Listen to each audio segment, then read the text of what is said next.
मित्रांनो, महिंद्राने लॉन्च केलेली आहे महिंद्रा XUV9e पॅक 2 सोबत. आता या गाडीमध्ये जर पाहिलं पॅक 3 आणि पॅक 2मध्ये जर पाहिलं, जर तुम्ही 79 किलोवॅट आवरचा बॅटरी पॅक घेतला तर त्याच्यामध्ये जवळपास तुम्हाला 4,10,000 रुपये जे आहे ते स्वस्त ही गाडी पडणार आहे.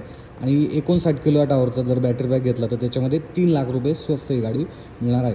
आज आपल्यासोबत जे मोठा बॅटरी पॅक 79 किलोवॅट आवरचा तर पॅक 2 आहे. त्याच्यामध्ये चेंजेस काय आहे पॅक 3पेक्षा, इथे जर पाहिला तर तुम्हाला 360 डिग्री कॅमेरा जो येतो या गाडीमध्ये मिळणार नाही आहे. सोबतच ॲडास लेवल 2चे फीचर तर मिळून जातात, बट थोडेसे जे फीचर्स आहेत ते कमी केलेले आहे. बाकी फ्रंट लुकमध्ये जर पाहिलं ना, ॲज इट इज तुम्हाला गाडीचा ओव्हरऑल जो लुक आहे हा इथे पाहायला मिळतो. 19 इंचेसचे जे अलॉयज आहेत हे तुम्हाला इथे मिळून जातात.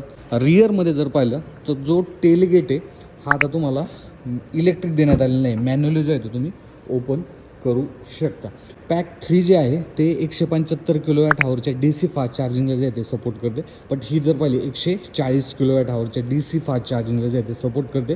रिअर साईडला 2 रिव्हर्स पार्किंग सेन्सर देण्यात आले. फ्रंट साईडला सुद्धा तुम्हाला पार्किंग सेन्सर या गाडीमध्ये मिळून जातात. गाडीच्या आतमध्ये जर पाहिलं तर तुम्हाला मेमरी सीट्स इथे मिळून जातात. सोबतच सीट्स जर पाहिले तर सीटचं जे फॅब्रिक आहे ते आता चेंज करण्यात आले आहे. थोडंसं लेदरेट आणि फॅब्रिक जे मटेरियल आहे ते इथे यूज झालेलं आहे.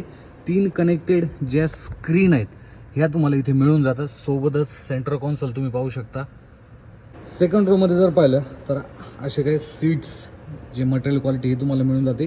मूनरूफसुद्धा देण्यात आलेले, बट याच्यामध्ये लाईट नसणार आहे. बाकी या गाडीचा फुल व्हिडिओ पहा आपल्या यूट्यूब चॅनल मराठी कार न्यूजवरती. धन्यवाद.